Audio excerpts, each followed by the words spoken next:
Hello, friends. Welcome back to Gecko's Gaming. Today, I'm going to be doing a deep dive into my pet deck of the format, which is standard mono black demons. And I've gotten over 70% win rate with this deck in Mythic, High Mythic, and Diamond over about 60 matches. And yes, I even have a positive win rate against Vivi Cauldron. And I'm about to break down the deck and show you how all that works and how we got there. But I also went 8-1 to jump from top 450 to top 250, and so I'm going to be posting that video next. But this video is just going to have deck tech of the updated list plus some games against Vivi Cauldron and Mono Red on my way up to the top 250 for the season. So before we get into those games, though, let's just kind of go over the deck big picture. This classic mid-range deck with an aggressively slanted mid-range deck, I would say. It also has a combo finish with the Slasher and the Bloodletter that it can pull out at any time. The idea is we have a variety of diverse threats that attack from different angles, and most of these threats are strong all on their own and don't need much synergy, but they also do have synergy together. And most of the threats are 2-for-1s or have built-in card advantage, and they're hard to remove. So we have a creature that requires two cards to target. We have a creature that when it dies, it comes back. We have a creature that disrupts them. We have a creature that's just very aggressively statted for its mana value. And then we have disruption, discard, good removal, and utility. And then we have, of course, Unholy Annex, which is a threat all on its own that's very hard to deal with being an enchantment. So it's hard for people to line up their removal, and then coupled with the disruption and the speed of the deck, plus the longevity and the resilience of it, it's a pretty strong combination. You have to know how to use you have to know your opponent's deck very well in order to play this deck effectively. You have to know what they're trying to do and how to use your discard spells, and then notably, I've made a special effort against most mono black decks that I see that have a higher curve. They're playing more 4s, more 3s. I'm playing a lot of 1s and 2s, and I think I've made a special effort to lower the curve as much as possible. I think that's very important in this format with Cauldron and all these fast decks running around. So I'm going to go through the cards in the deck. We'll start with Cecil. Cecil is one of the strongest creatures in Standard. It's honestly one of the most pushed black creatures of all time, in my opinion. It's very strong. 1 mana for a 2/3 death touch. And yeah, whenever it deals damage, you lose that much life.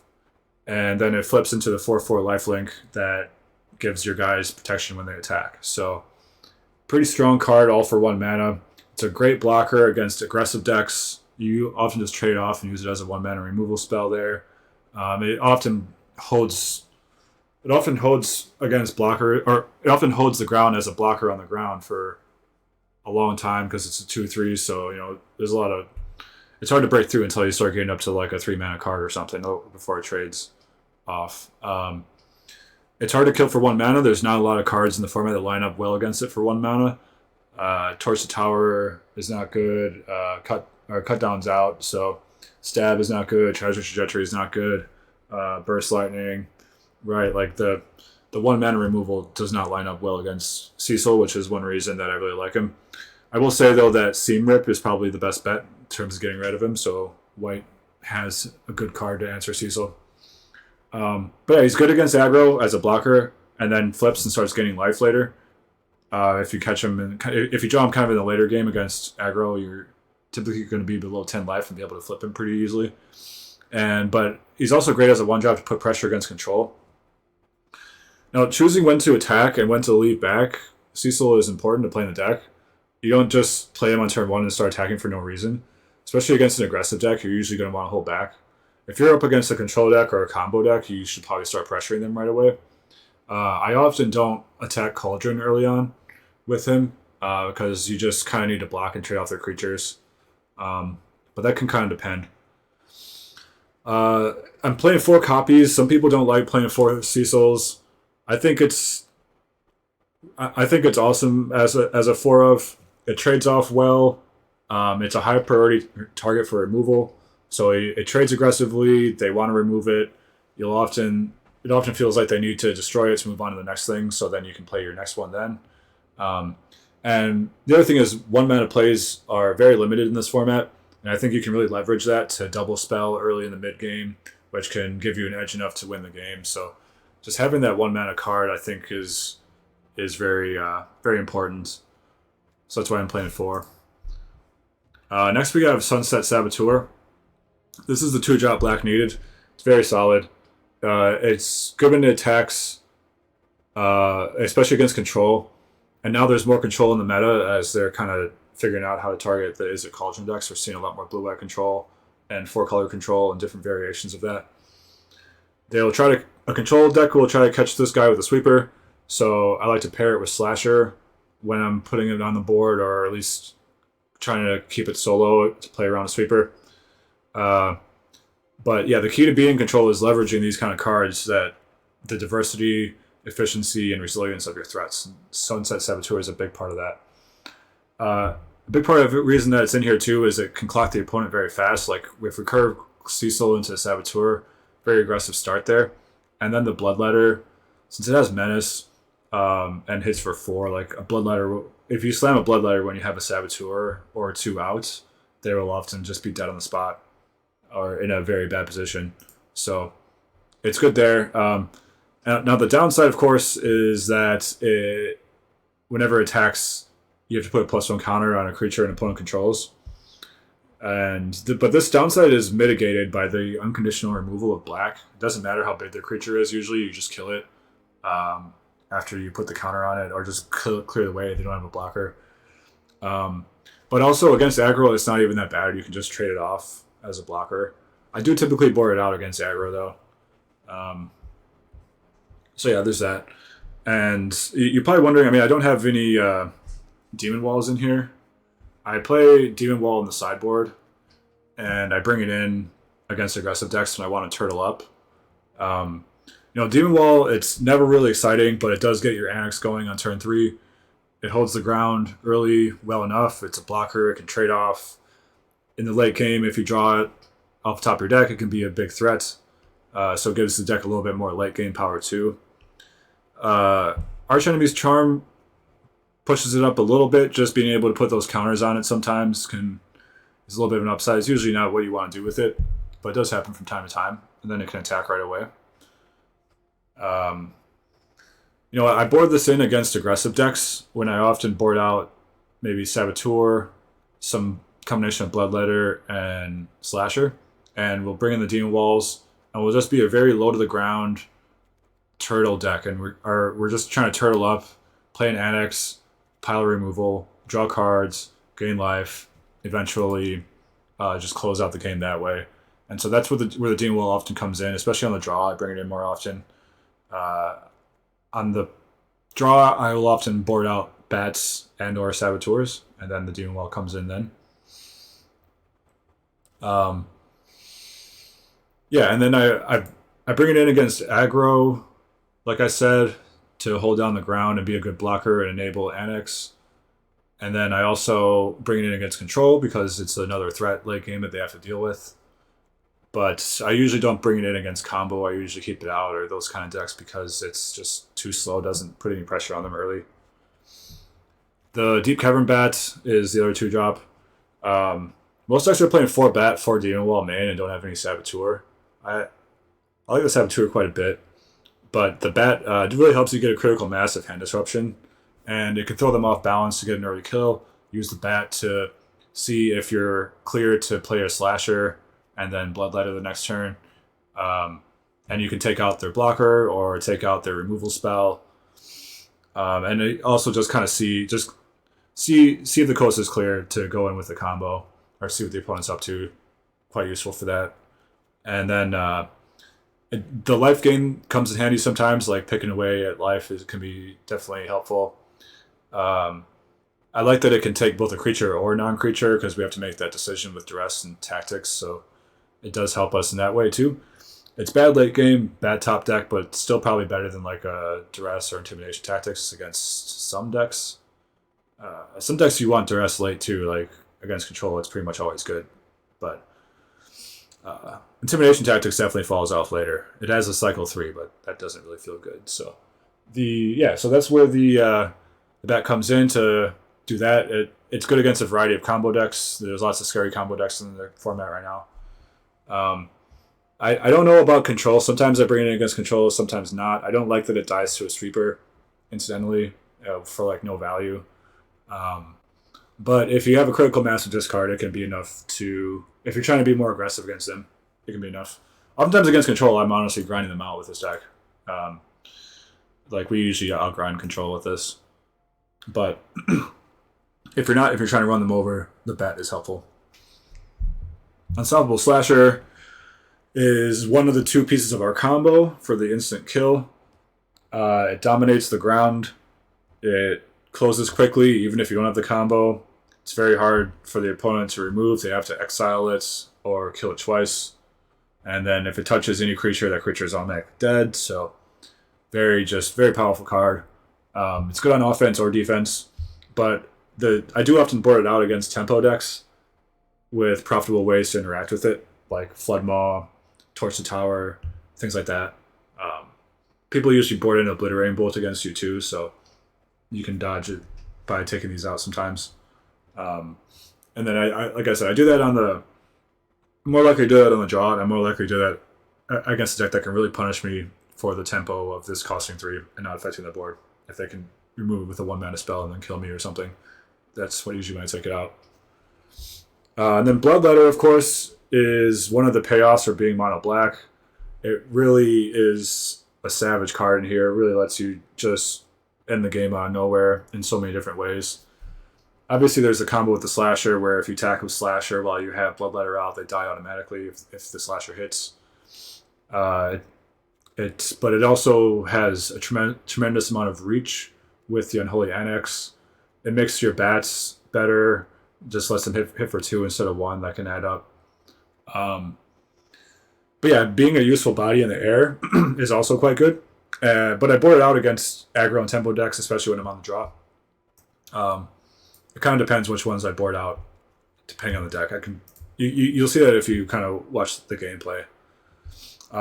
You notice I'm not playing any Elegy Acolytes, which a lot of people like to play. I can show you real quick just for the sake of... So this is Elegy Acolyte.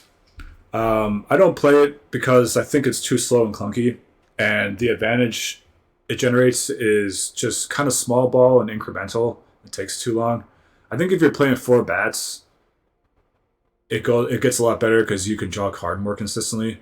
But even then, if you get through, you can only draw 1 card. It's not like Enduring Curiosity where you get to draw as many as you hit them with.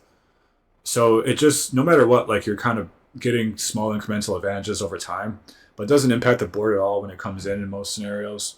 It doesn't really do a whole lot on its own. It doesn't catch you up when you're behind. I guess the lifelink can, but it can be helpful, but it's often just going to get removed for 2 mana and stuff like that and not do anything.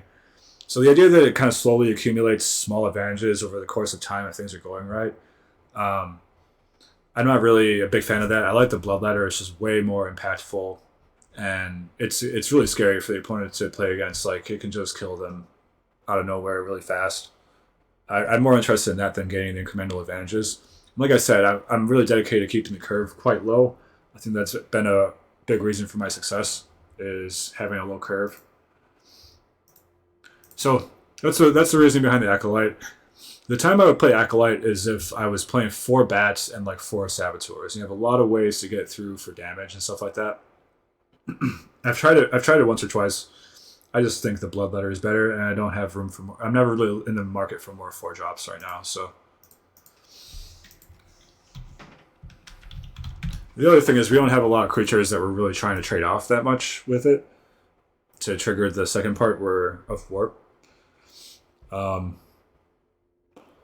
And then, yeah, starting with the spells, we have Duress. This is still the best discard spell in Standard. It's versatile enough. It'll often find a hit against almost any deck. And then, again, the information is very important for this deck to plan your lines around and determine if you can combo off or not. It's good against Cauldron, since their interaction is really good against us. So I love getting a Flood Maw with this, or some of their interaction spells. Flood Maw is like really devastating against these guys. The 3 drops, the 4 drops, and of course the Ritual Chamber Demon does not want to get Flood Maw. That's trading 5 mana for 1 mana. And so Dress is really good for that. Obviously you can get Cauldron, you can get Winter Night Stories. I don't mind, honestly, just cutting Winter Night Stories a lot of times because it's good to cast from their hand, and then they can only cast it once. But, it all depends on the situation. Intimidation Tactics is the other 1 mana discard spell that we have, and it's good against creature combo decks. It's good against Cauldron. You can get either creatures against Cauldron, and you exile it so they can't get it back with the Cauldron. And it can also get Cauldron itself if you can get there early enough. And yeah, the fact that it exiles is nice there. And it's good against other creature combo decks. Like, the reason I went up to 4 between the 75 is because there was a while where I was running into a lot of Kona combo and a lot of Temur Battlecrier combo. And those are decks that are just entirely creature-based combo decks. And being able to interact with them in this way is really important. The Kona deck in particular, this is basically the only way to interact with it, because once Kona hits the battlefield, it can tap right away before you even have priority to remove it, and then the monsters are coming down. So I really value this against those combo decks. Even versus blue-white control, and this one reason it justifies the main is because blue-white control decks tend to play a number of creatures too. They'll play Beza, they'll play Overlord. So it has some game against that too. And then Strategic Betrayal is the best removal spell. Maybe the best removal spell in the format. It's definitely up there. I would run 6 if I could. It's one of the reasons Mono Black works, and it's a big draw towards playing black in the format. And the main reason for that is just how good it is against the best deck in the format, which is Cauldron. And you can use this to exile their Winter Night Stories before they can get it back. You get the Vivi, you clear the whole graveyard, so they can't get triggers for their Cauldron afterwards. They have to rebuild. And it also just immediately exiles, like, it doesn't even matter how big the creature is. And they don't have a lot of tokens and things like that they'd like to sack. So every creature in the Cauldron deck is important. So it's always going to remove an important creature permanently, and it's going to really disrupt them and set them back from their ability to combo off and make their deck work. The Cauldron deck needs a critical mass of resources in order to combo off, and this is a piece of the puzzle of a big piece. It's probably the biggest piece of the puzzle to prevent them from reaching that critical mass of resources. And it's so efficient, only for 2 mana, easy to cast. It's an Edict plus Tormod's Crypt stapled together on 1 card for only 2 mana. It's just insane. Yeah, like I said, really good. The only limit, and then it's good against other decks too. It's definitely main deckable, in the format. I board it out frequently if I'm not playing against Cauldron, but it's plenty good enough against other decks too. So the only limit of it is that it's a sorcery speed. So if you a good Cauldron player can play around it, or can try to set things up so that they discard the Vivi and play the Cauldron the same turn, or things like that, and just kind of come in that way. But it's hard. It does make them have to jump through some extra hoops and hurdles, and they're often not playing around it game 1 in the first place. So yeah, awesome card. Edict plus Tormod's Crypt in 1, just really good. The other removal, I have Bitter Triumph. The downside is easy to mitigate with life gain and a fast clock that the deck has. We also tend to flood on cards a lot of times. Once you get Annex, you can get a lot of cards. So if your life total is more important to you than your cards, you have that aspect of it too. It's nice just being like game 1. I like to have I like my removal to have like the widest range that it can hit. So this is even good against blue-white. It takes out their planeswalker, their creature, and then it can also help you flip a Cecil out of nowhere, like pay 3 life that can be a big game.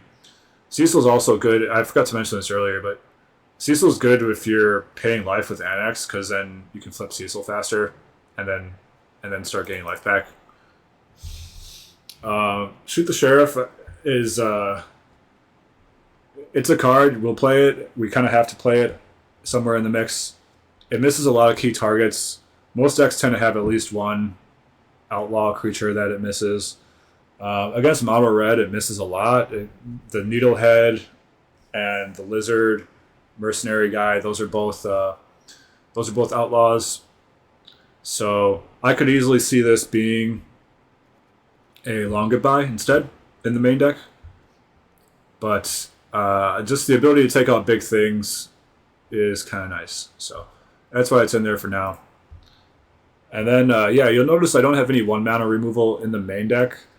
I really wanted some for curve purposes and just tempo, but Stab and Tragic Trajectory both miss so often, and there's so many important things that they don't hit. But now that there's a lot more mono red around, you might want to bring some Tragic Trajectories into the main or some Stabs. I think that they're good against mono red. And mono red's Resurgence is what made me go up to 3 of these in the sideboard. Archenemy's Charm. Premium unconditional removal spell here. Great against Demir mid-range. Takes out Kaido and Enduring Curiosity. It's great against any of the enduring creatures. It's great against control. It's ideal removal against control and interaction because you can take out any of their guys, like any of their planeswalkers, whatever, Elsbeth, no problem. Unconditionally at instant speed, exiled. But then actually the return 2 creatures to your hand is really good against control decks, against the blue-eye control decks, because they'll often spend like 2 cards to try to deal with a lot of these threats. And just being able to bring them both back, it's like it's more than a 2-for-1. It's often like a 4-for-1 or something like that. So I was playing 4 main for a little while, and I went down to 3, and then I went down to 2. But I decided to put them in the sideboard because they're so good when the game slows down, and they're so good against control. And so post board, I'll often go back up to 4. But in the game 1, you really need to keep that curve low and keep your interaction efficient. Because if you're like on the draw, game 1, and you're against an aggressive deck, Charm might just not do anything. It also does come up that you have 4 colorless lands in the deck here, so sometimes it's hard to cast. But yeah, it also gives you the lifelink mode. You use that sometimes for racing, lifelink encounters. And you can get some sneaky instant kills with that with the Bloodletter, where this is kind of like a 4 damage to the face spell. When you put the counters on it, and then their power gets doubled when they hit with Bloodletter. So you can get some sneaky wins that way. So yeah, very versatile card. Crucial component of the deck working. And then, of course, we have Unholy Annex. This is still one of the strongest cards in Standard. It is the heart of this deck. It's the engine that makes everything work.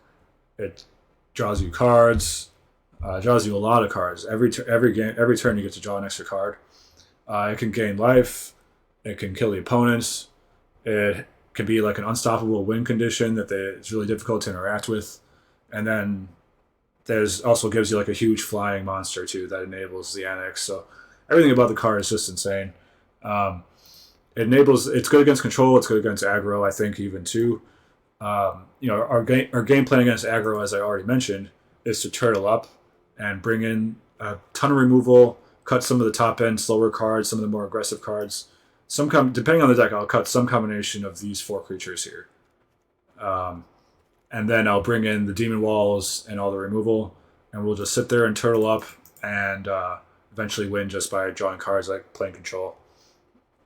And then, this and Bloodletter both being kind of clunky, they incentivize a lower curve for all the rest of the deck. So once again, I very much advise keep your curve low so that these cards are good. You don't want to get too many 3s and 4s and 5s and let your deck get too clunky. And understanding when to when to use Unholy Annex and when to hold off is really important, and which mode to use and which room to unlock first, depending on the situation. Um, you can kill yourself if you're not careful with it, and opponents will often try to lean into the your life total if you don't have a demon out, and punish you for it.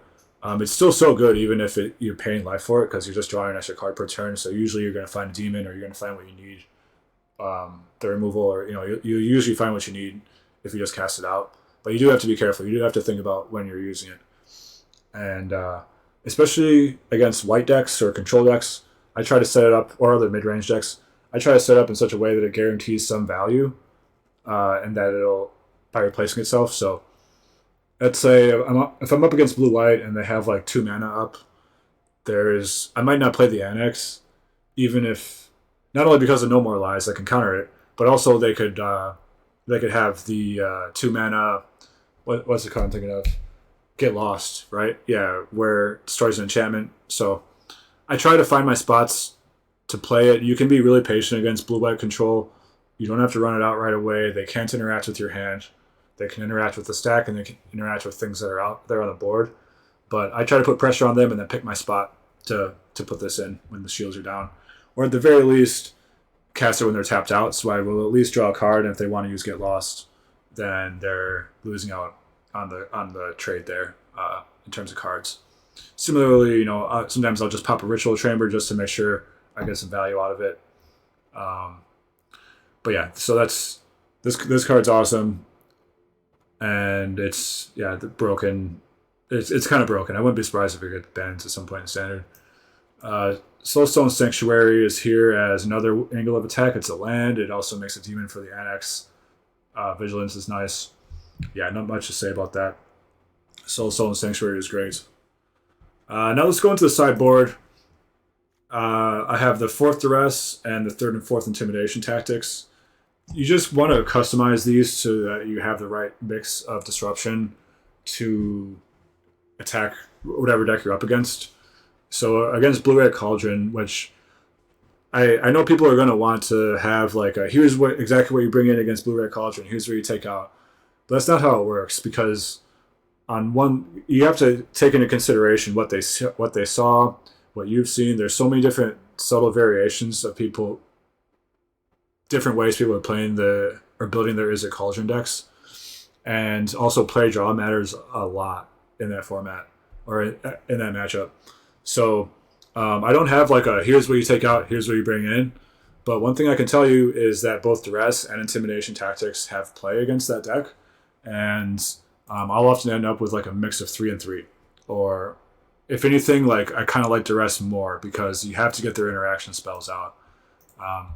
When you're considering the mix of Intimidation tactics and Duress, it's important to consider not only what cards are in their deck, but how likely that card is to be in their hand at a given point in the game.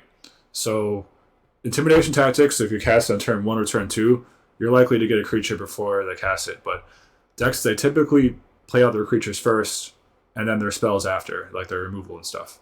And sometimes they might be sitting there holding a removal spell or a counter spell or whatever late into the game. And so that's where the Duress, when the game's slowed down, Duress tends to be better against Intimidation tactics, all else being equal, because you can catch those cards that are stranded in their hand. They're not really going to be sitting around sandbagging creatures into the mid to late game.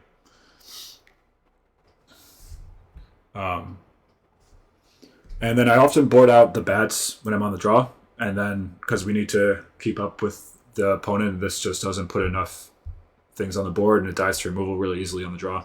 So I often bring these out on the draw, and then I'll bring in some more of these so that we can stay apace with the opponents. Maybe throw off their curve with some cheap disruption early on. I bring in the 3 Treasure Trajectories and the Eclipse against Mono Red. I will bring in Trajectories sometimes on the draw against Blue-Red Cauldron, but on the play I usually do not. On the draw, I'm going to have so much removal that I will be able to get Void, a lot of times in the same turn as I remove their guy. So that's why I bring it in there on the draw. But on the play, like I said, I don't want to, really.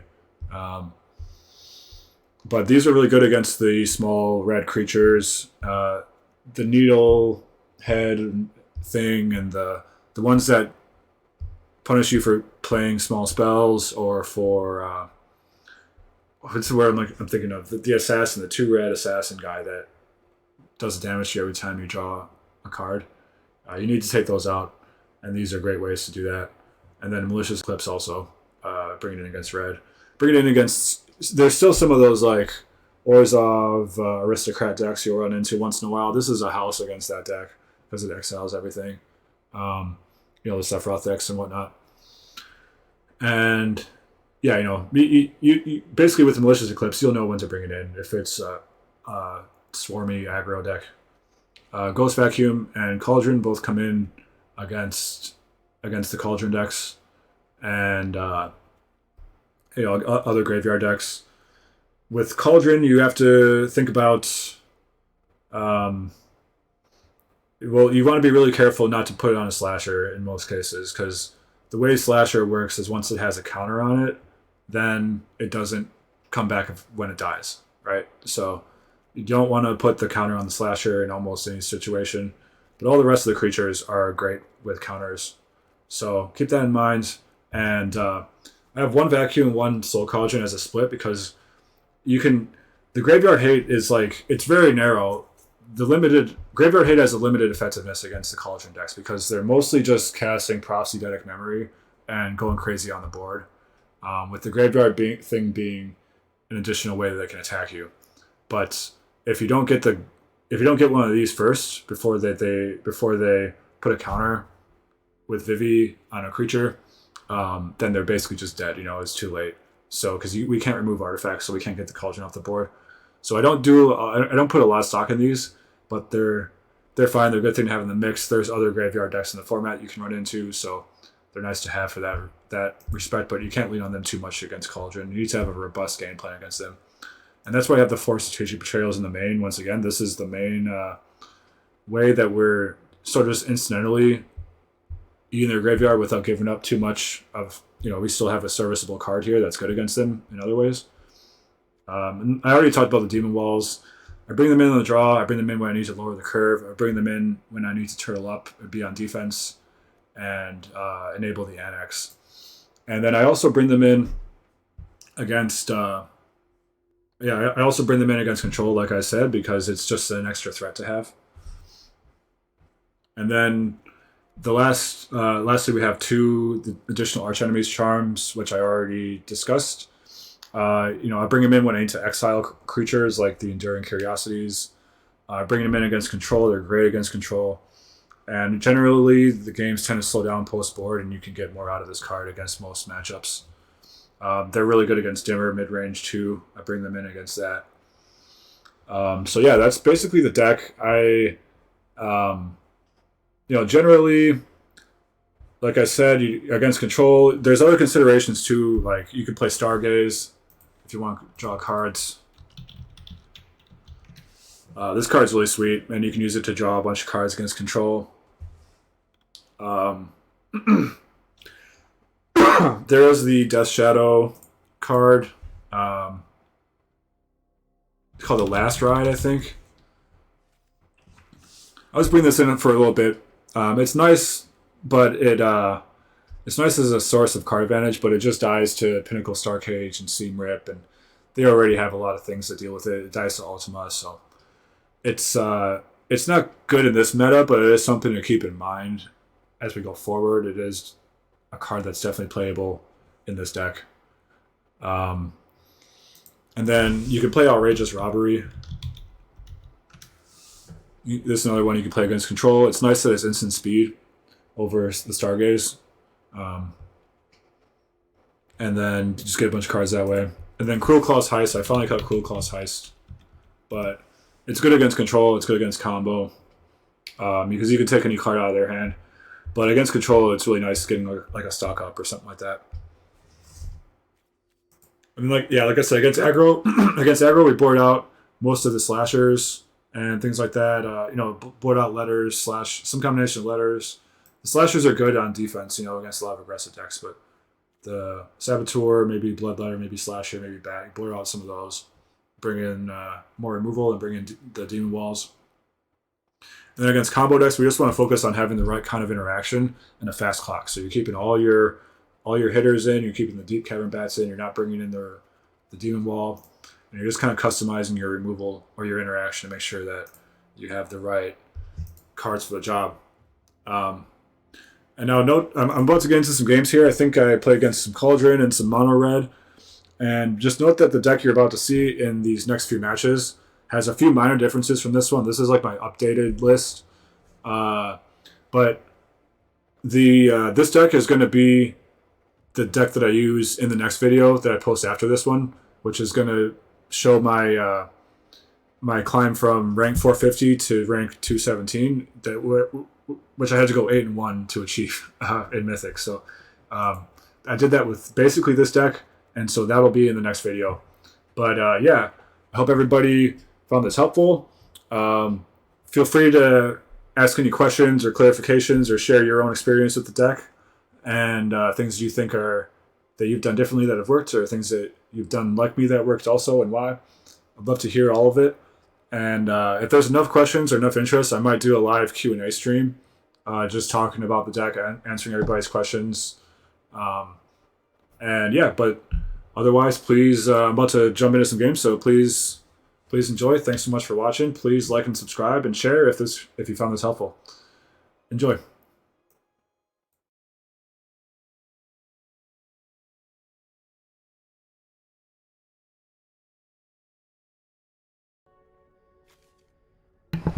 This is kind of a tough call because I think I'd rather take the profs in general, but he has two of them, so it's kind of redundant.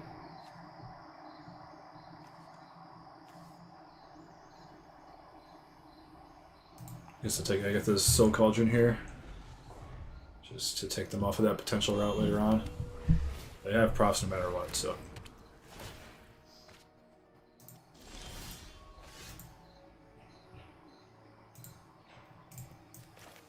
Alright, Cold Bat.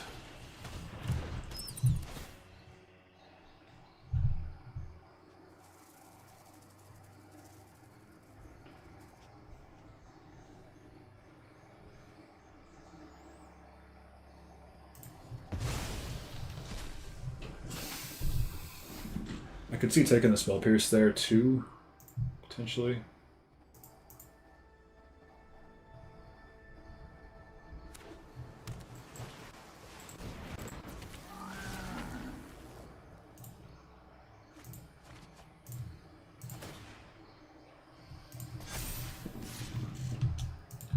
Taking 5.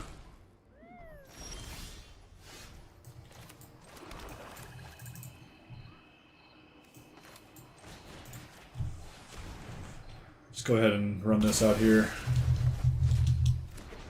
Get the Tersa off our backs. It's less mana efficient, but it does work. Okay, here comes Inti.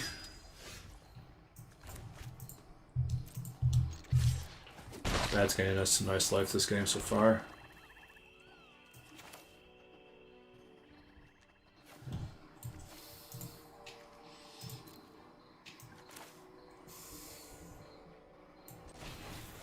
Let's get the Slasher out. I want to play the board right now, I think.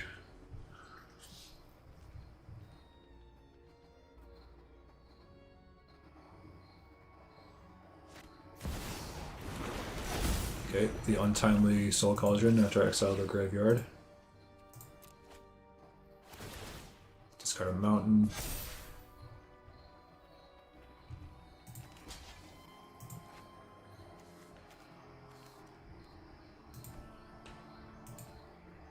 I'm kind of tempted to just block it, because if this deck doesn't have creatures, it can't do anything. I'll just play a 6/6 next turn. Otherwise, I'll swing for 3, they go to 15, and then they take 8. Down to 7. I'm gonna... Oh yeah, but Soul Cauldron gets him, though. Alright, I'll take the 3. Yeah, because Cauldron will exile the Slasher, so it won't come back. I think that's kind of the tiebreaker for me there. Okay, that's pretty good.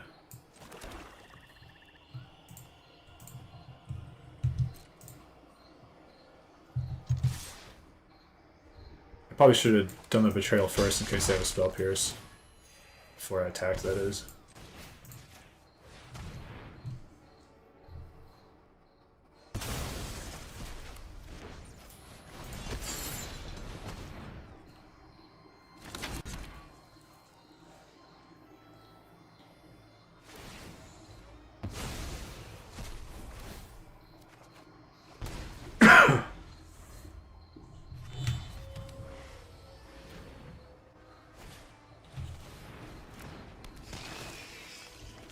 Draw a card with FOMO. Good value there.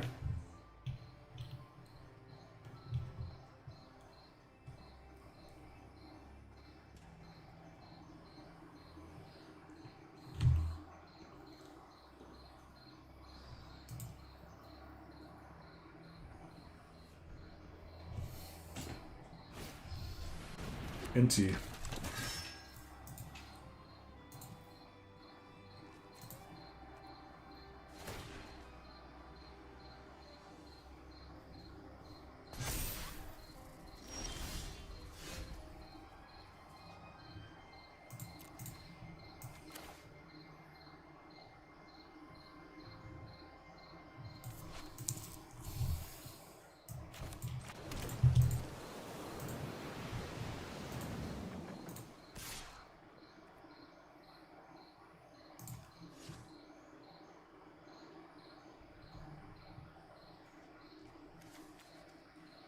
Do I attack with the bat here? It's on a one-turn clock with Ritual Chamber, but it would be possible that they draw like Winter Night Stories and go crazy next turn or something. In which case I might need to chump block with it. I have a 6/6. Yeah. Let's hold back. Let's just stay on the safe side here. I think either way they're on a one-turn clock as long as these guys both survive. And the bat, I'm only gonna block with the bat and lose it in case of a they just rip like crazy here and almost one-shot me next turn. Inti gives trample though, so maybe the bat's not that great of an idea. They can only give one creature trample. Whenever you attack, you may discard a card. You do put a +1/+1 counter on target attacking creature against trample. Yeah, okay. So yeah, they can only trample one creature. They have nothing in the graveyard because of Strategic Betrayal. Cast a couple times.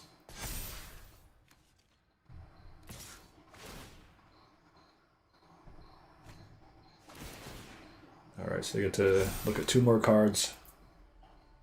They get flooded. Okay. Oh, I guess just 1 more card. Okay, so on the draw, bring in the Demon Walls, all the removal, Graveyard Hate, more hand disruption.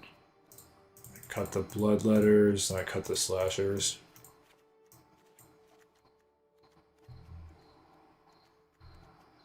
And I cut Bat, I think, too, on the draw. Okay. Yeah, we just basically board into a low curve, like hardcore control deck. Pile of removal. And then the Demon Wall lets us get the Annex going early, which is kind of crucial to the control plan. Bloodletter and Slasher are just, they're just, they're too clunky against that deck, especially on the draw. They just do nothing. They can remove them for like 1 mana with Flood Maw, or Torch the Tower lines up well against Slasher too, and you just can't afford to give up that kind of tempo on the draw against them.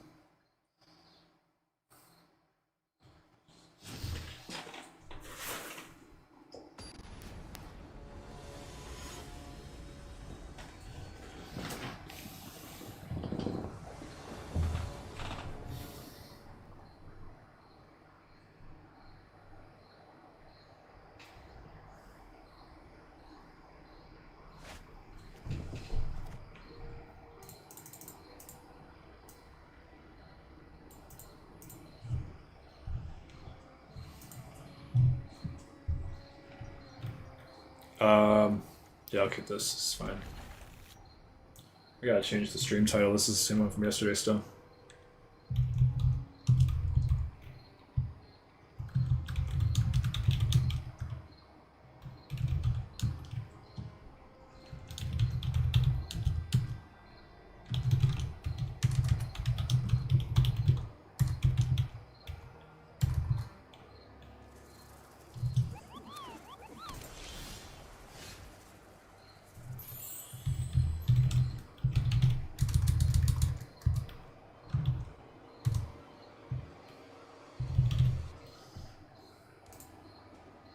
Okay, let's duress. They mulled to 5. Yeesh. That's rough. Spell pierce duress, sure, makes sense.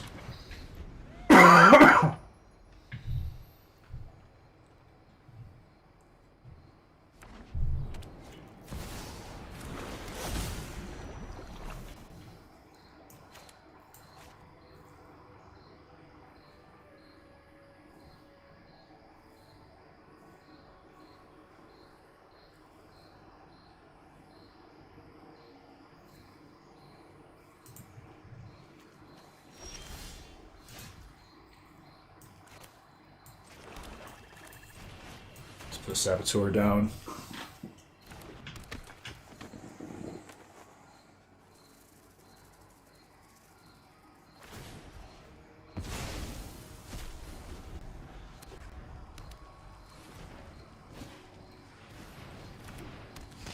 FOMO.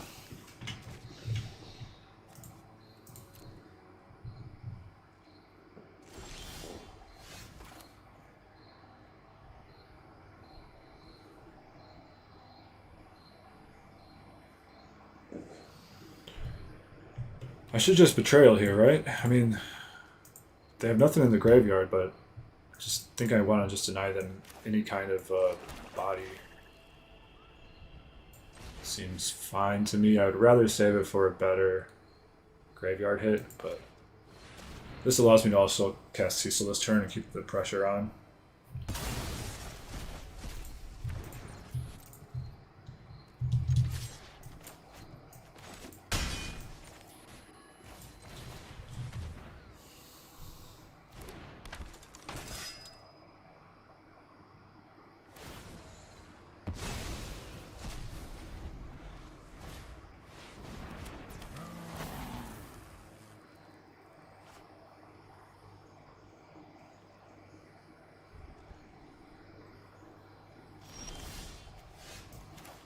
Okay.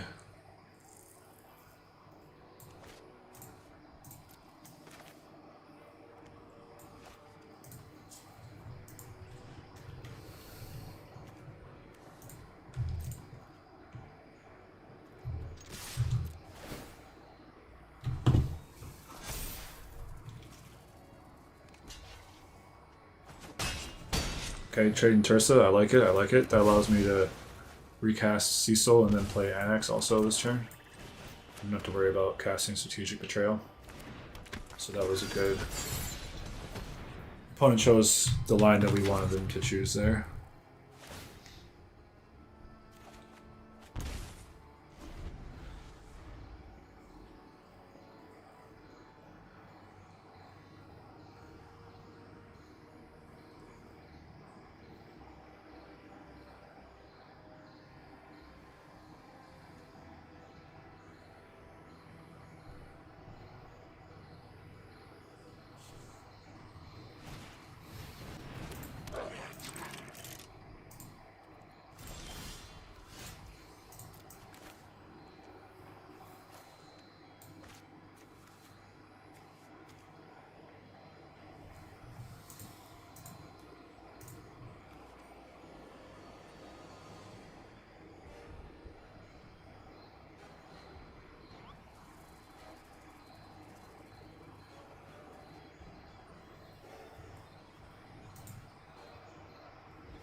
Yeah, they did modify this game, so kind of feels like I stole this one, but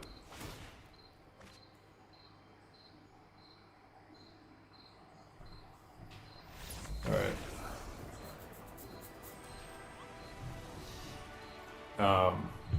Yeah, well, that's two cauldron decks in a row.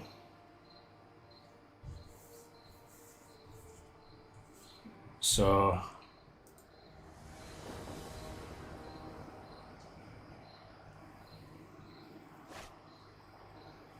ooh, I don't like this hand very much. On the draw, I'll give it a try. Cecil can block and it can trade off. Another blue red. Yep, yep. That's what you get. Three in a row.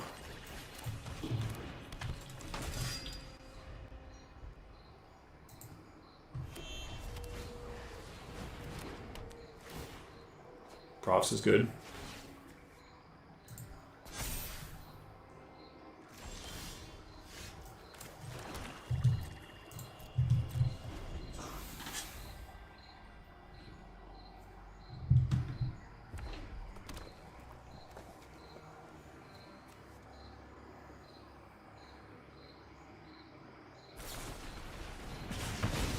Very nice, Cecil. Okay. Take two. There's a betrayal. I think I'd like to wait on that.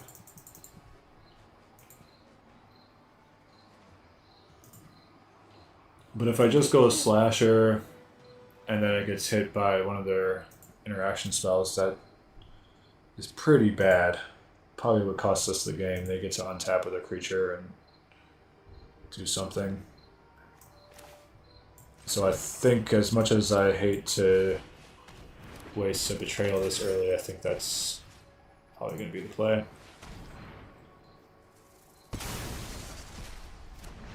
And it looks like they probably didn't have the 1 mana thing, just judging by the lack of priority that they received there. But I still think it was right to play around it. Because they usually run 6 or 7 1 mana interaction spells in the main deck.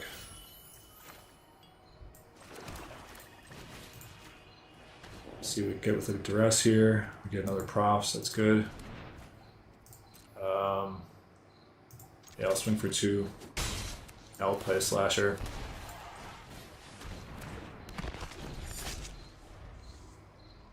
Their hand's pretty scary, plus they have the Winter Night stories, so. Okay, yep, they're gonna cast Winter Night with that.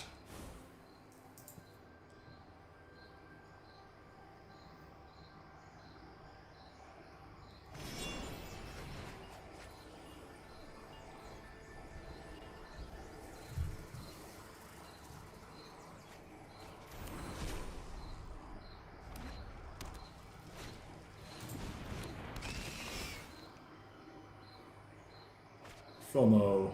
Gonna get a bunch of counters on it.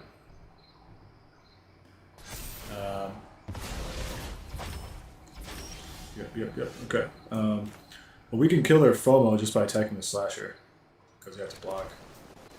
So, guess let's do that.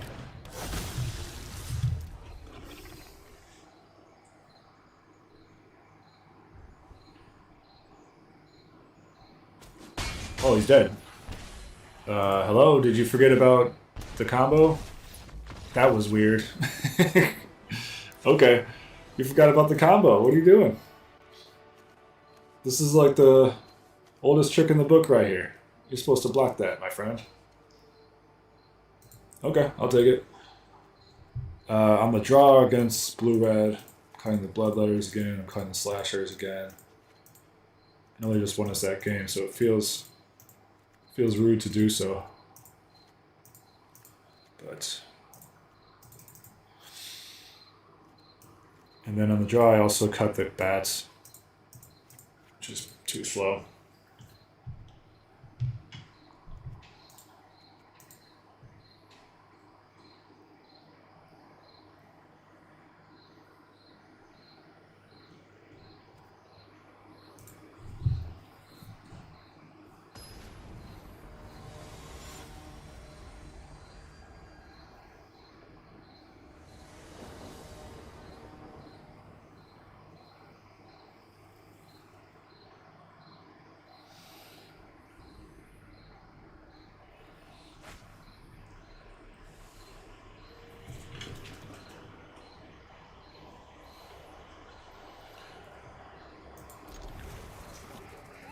Just a note, I'm gonna probably edit this video and put it up as a separate video.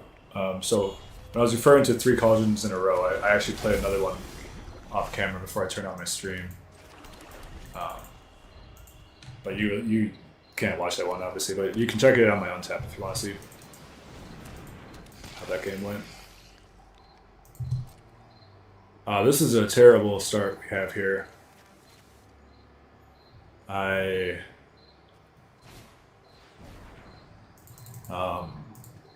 Okay.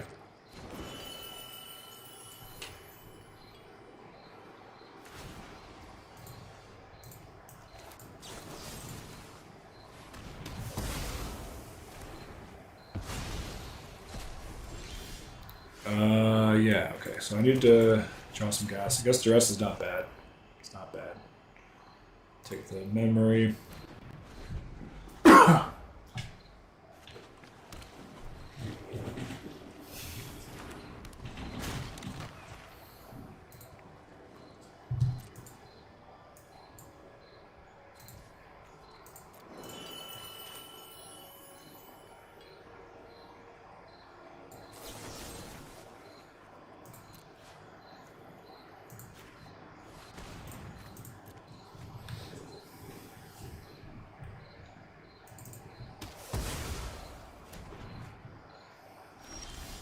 Wow. Okay.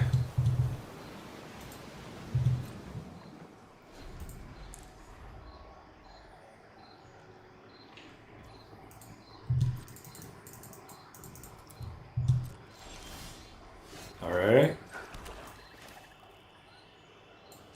I will get the bolt out of their hand. That clears the way for Sanctuary.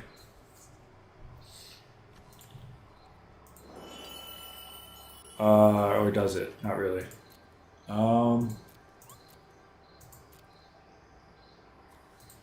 Braid is better against me. I do have a couple artifacts in the deck right now. And I boarded out all of my... I boarded out the cards that Bolt is good against.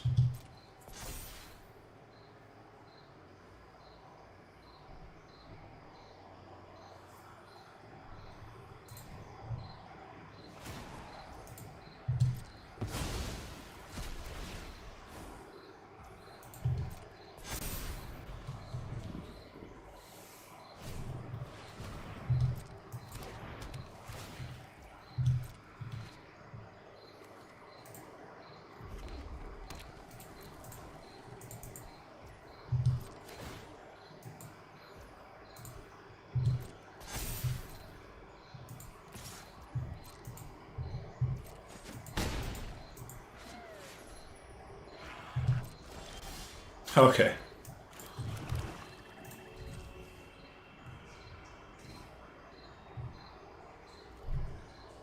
I did keep, I think, I kept 5 lands, 2 removal spells. I probably should have thought about that a little bit more. But since then, I think I've drawn more lands than anything else anyway, so you can't really account for that, I guess.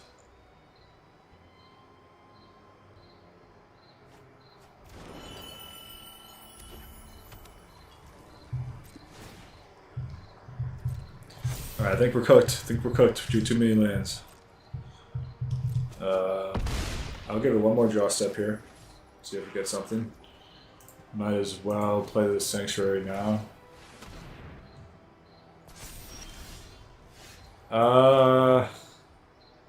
Okay, I guess we're not technically dead yet.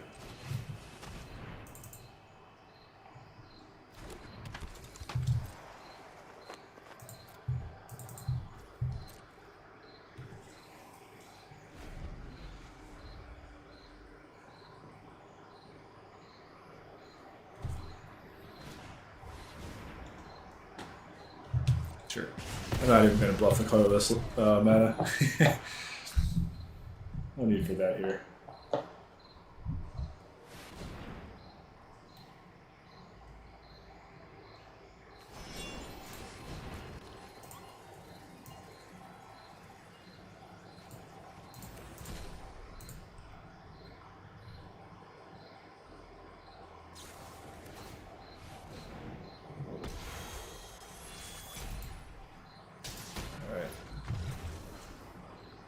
Back on the play for game 3. Bring in 3 bloodletters. I don't mind the bats on the play. I take the demon walls out because you kind of need to be you need to close somewhat quickly against them. And the demon wall does not do that.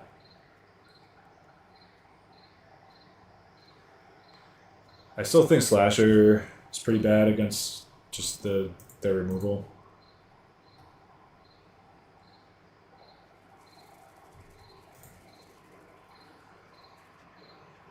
I'm still kind of figuring out my plan here, though. I may want the bats over some number of removal spells.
I'm actually going to tactics first, because since I don't have a removal spell, I want to make sure they don't have a creature.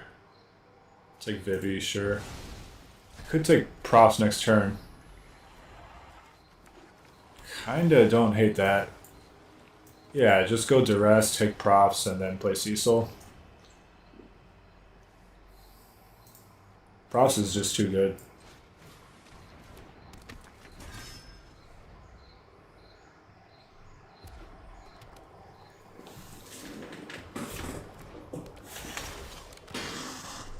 Oh, nice. That's a good draw.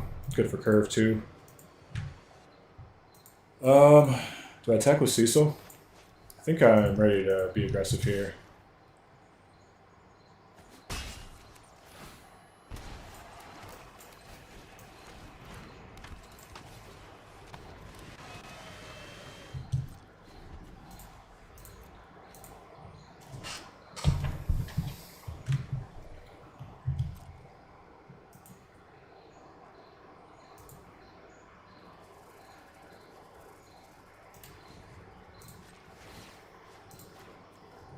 I don't think this has any effect on the game, but I don't know.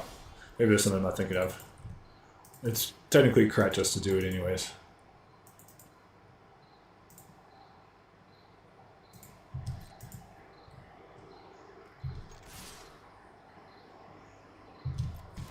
So he's going to take the counter and then he's going to barrage this Saboteur probably after that.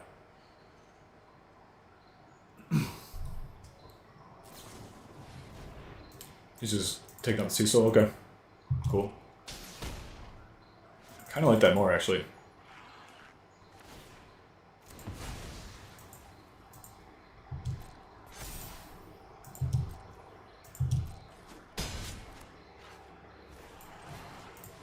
Okay. So if he doesn't answer both, if he doesn't answer one of these, and I draw a land next turn, he's dead.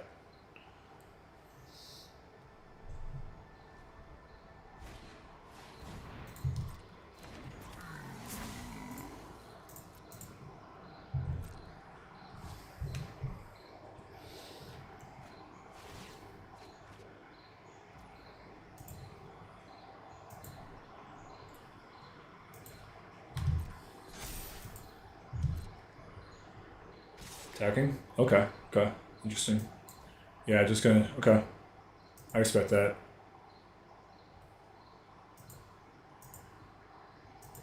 Yeah. Take it.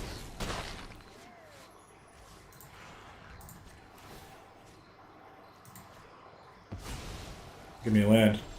Let's go. Let's go.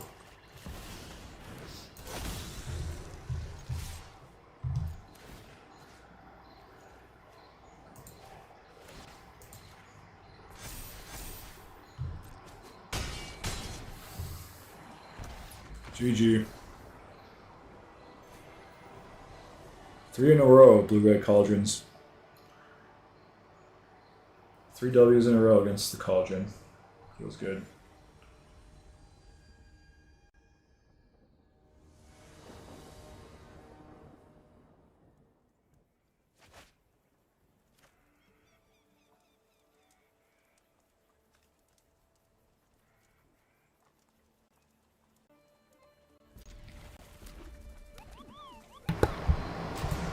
Alright, we're up against mono red this time. I think it has menace, so I can't block it with Cecil. I'll hit him with intimidation tactics. This is another deck that tactics is pretty good against. They do have 2 Sarkhans though, unfortunately. Because that's the card you want to take. So I guess I need to take the Stormbird.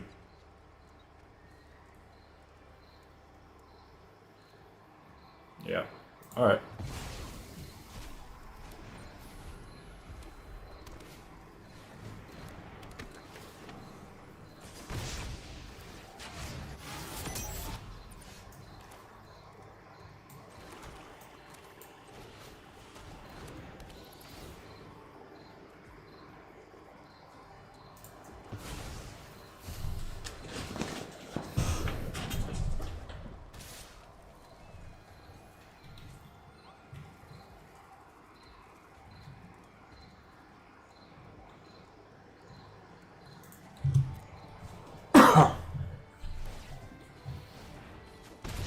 Come the beatdowns, mono red beatdowns. I think it's gonna have double strike soon. That's kind of scary.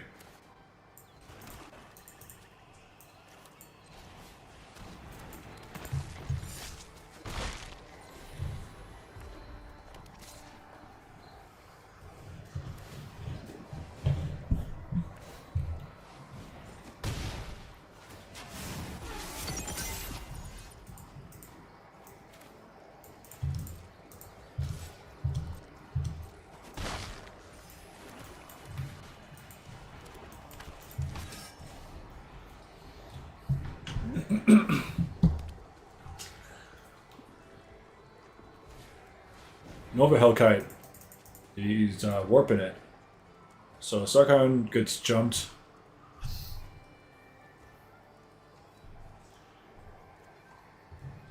Sarkhan gets jumped. And shut up. I'm thinking.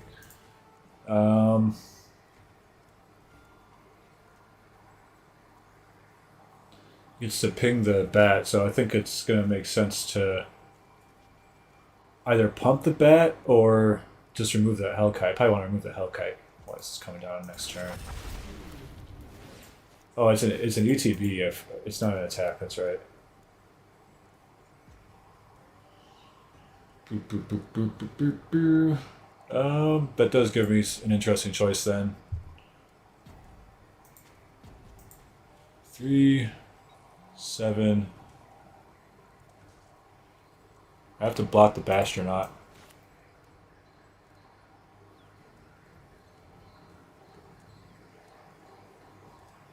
Giving him back his burst lightning is not good though.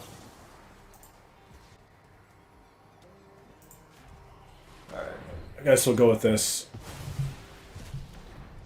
Maybe I was supposed to pump the bat though, honestly. I'm really not sure about that. Pumping the bat might have been better there.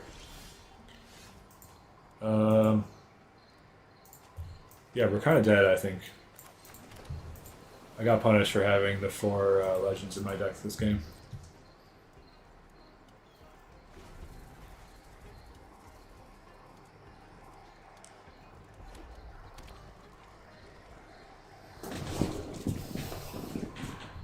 Yep, got pwned by the legend rule.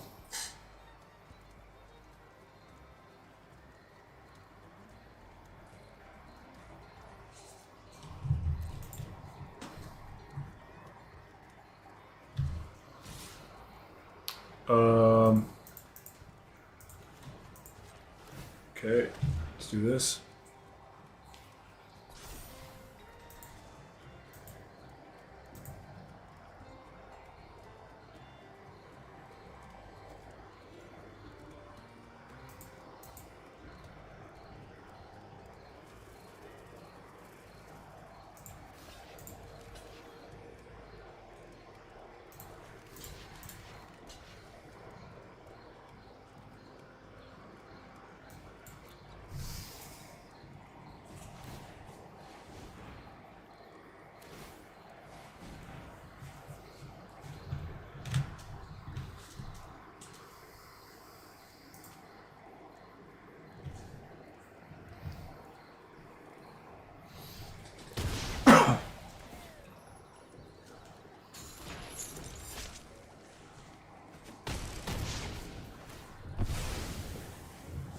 That Bastion did a lot of damage.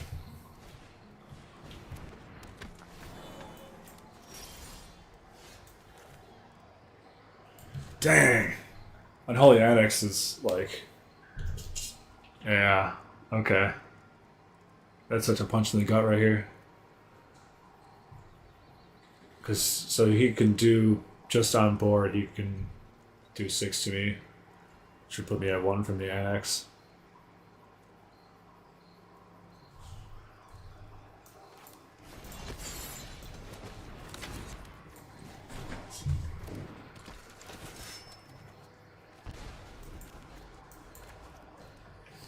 Okay, okay.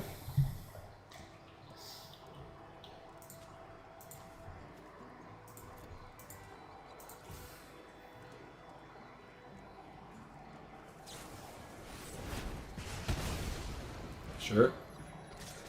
Really doesn't want me getting that life back.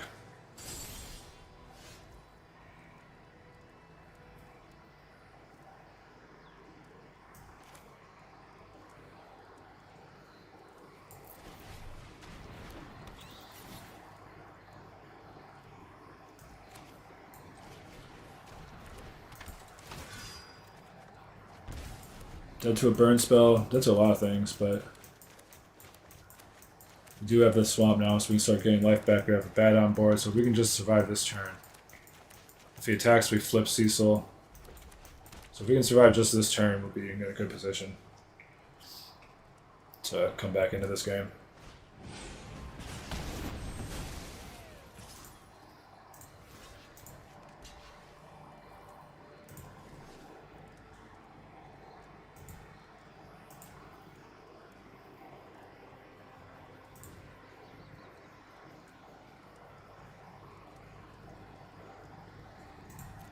I think the bat represents more life over the course of the game if I keep it.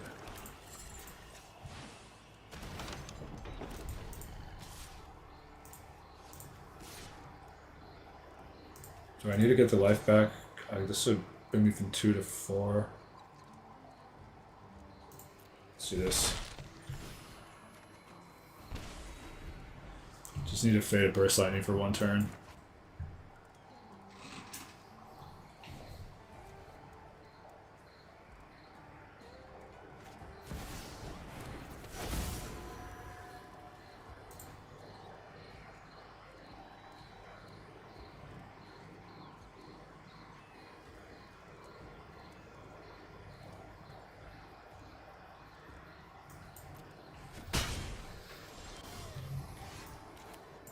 Pretty sure they're dead here. That's 12, 14, yeah, plus the Annex.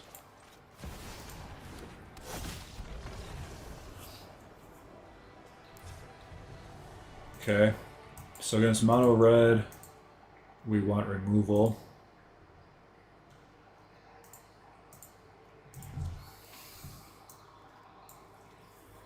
On the draw against mono red. Betrayals are not great. We need a lot of early removal. Maybe I board out the bloodletters again.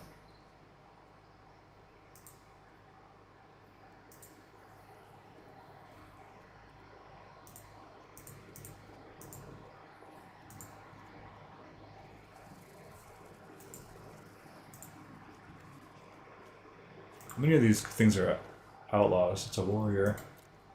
I know that they have the one drop outlaw. Okay, they don't have. They actually don't have that many outlaws. I don't think. Bring in the walls. I will cut the bloodletters. I'll cut some strategic betrayals. They don't use the graveyard at all. I'd rather just have target removal maxed out. And then if I still want more removal, I'll bring that in. Duress 2 seems... 2 Duress seems okay.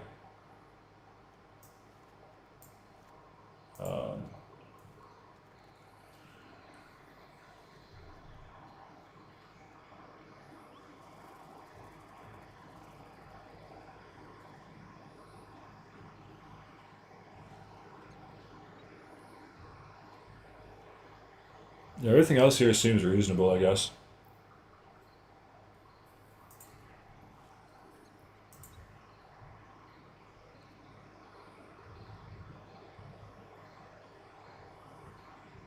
Clips might be kind of nice to run one of. Let's try that.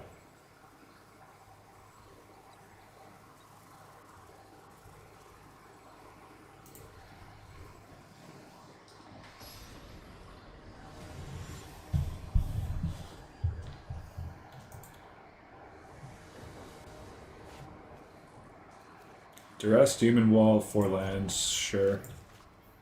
It's not a great hand. It's kind of like the leftovers of our deck, but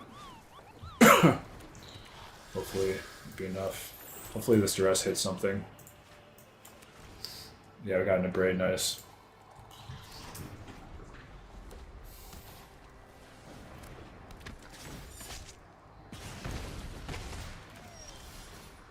The Razorkin getting hit by that, turn 2 on the play, that hurts.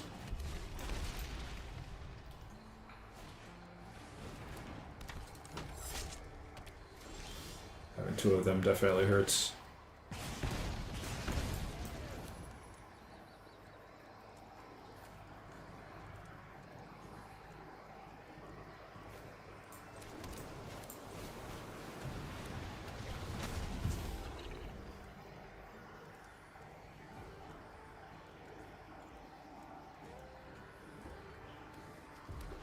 We've drawn nothing but lands since we kept a 4-lander.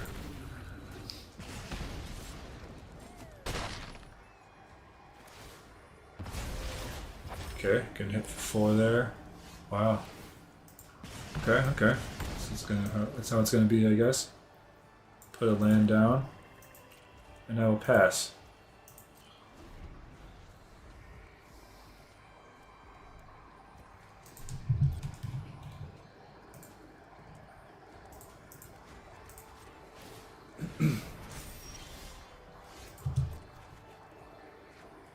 Nice.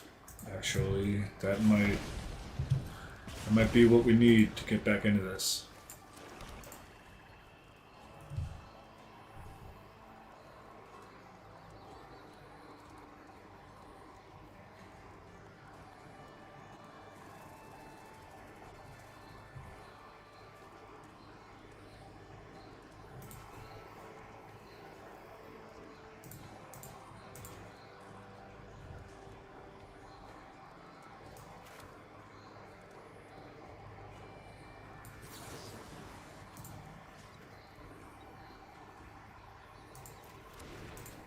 Yeah, it only gives lifelink until the end of the turn. I was thinking it would give. For a second there, I was thinking it gives lifelink in perpetuity, but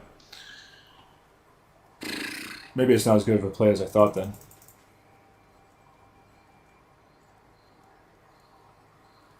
I also should have played the Soulstone Sanctuary instead of. I don't know what I was thinking. Attack.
Take 2.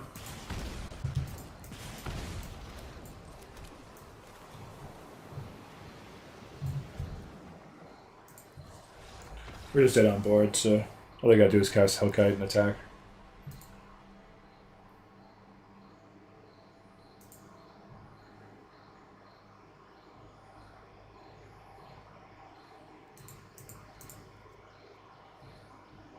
The play I like bringing the Bloodletters back in. Probably cutting the walls.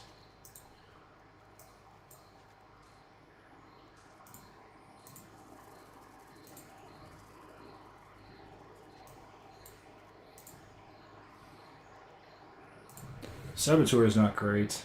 I might want... I don't know. Yeah, no, it's okay. I mean, I might want the walls in over that. But being on the play makes it a little more interesting. They're good blockers, if nothing else.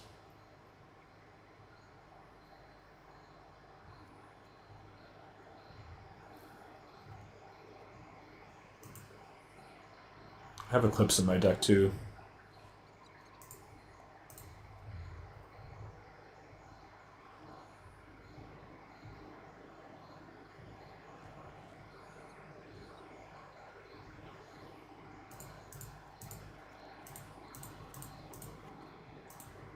I think that seems right.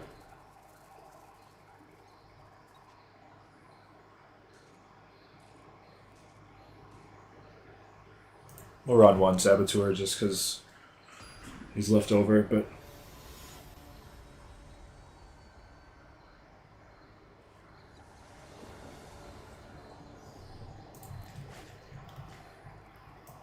Play first.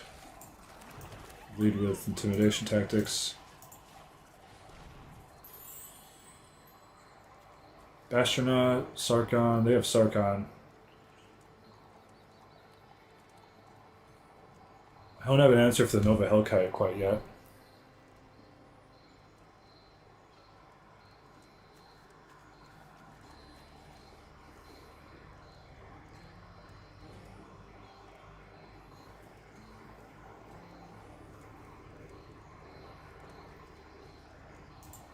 Start to take the Sarkon, even though I have the Malicious Eclipse, I don't want to get greedy.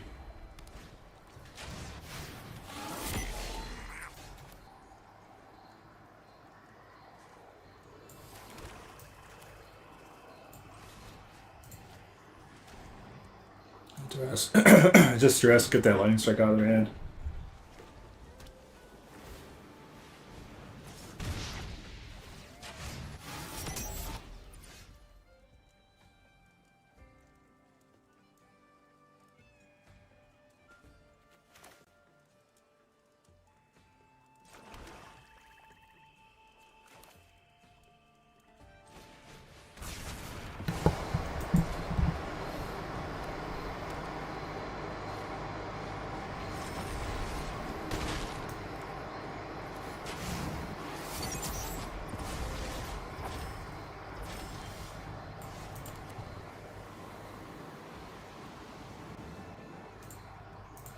Yeah, I should have taken the Twin Maw. I didn't think that through all the way.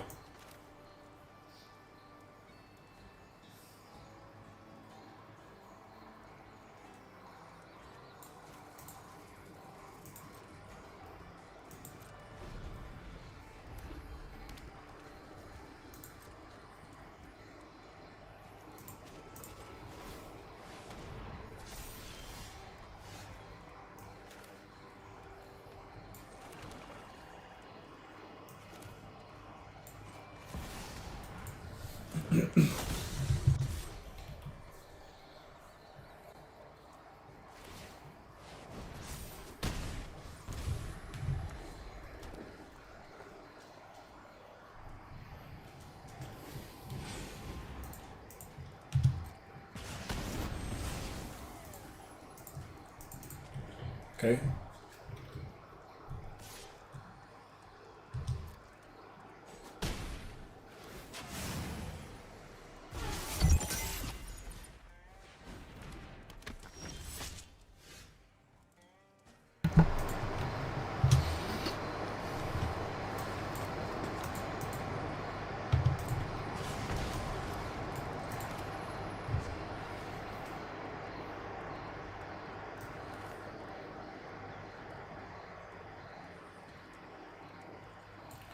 So I can pump the Bloodletter, deal 8, make it a 4/6, gain 4, go to 14. He attacks me for 5. Plus 4. 9. I'm at 14. Take one more from the Razorhead. Seems like a good line. It kind of puts the Bloodletter out of reach too.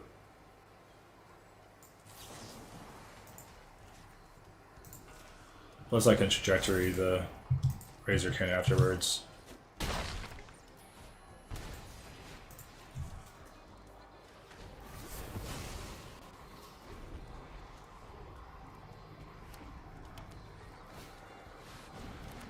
He's got blocker now at least.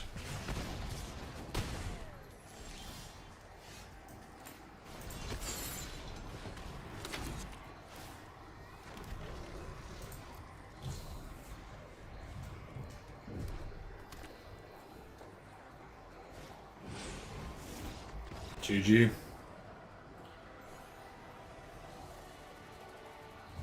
Alright, we got to 359 tonight. Not bad.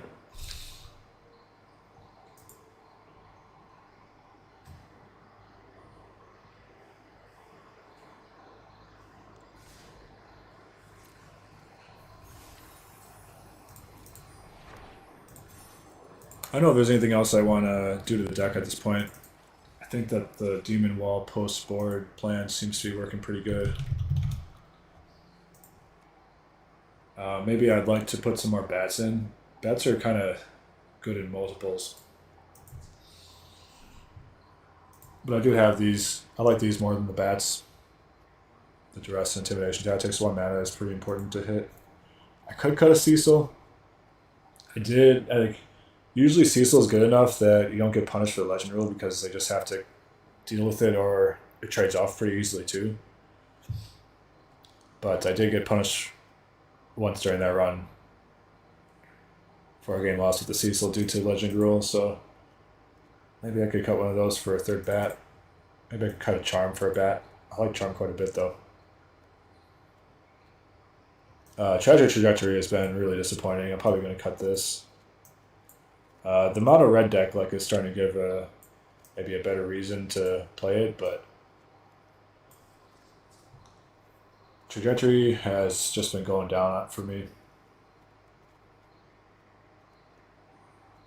I think I often think about it like I'll be able to just cast a 2-mana spell, kill a guy, and then cast this to kill both their guys in the same turn. But it usually just doesn't really pan out like that.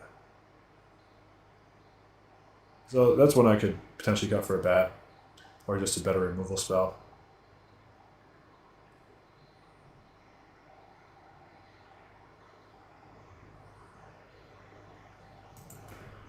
Alright, well, I'll think about it.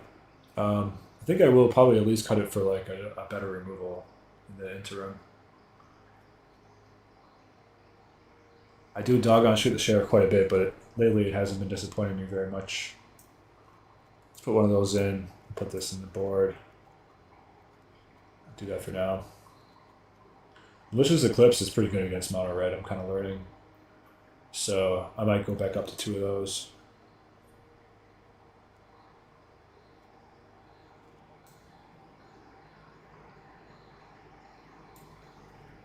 Alright. Well, I'm gonna turn in for the night. Thanks everybody for watching. Please like and subscribe. Really appreciate it. The channel's still small. I'm just trying to build up. So if you found this interesting or helpful, please like, subscribe, share. But yeah, thanks a lot. Appreciate everybody for watching. Appreciate everybody for staying to the end of the show. And y'all have a good night.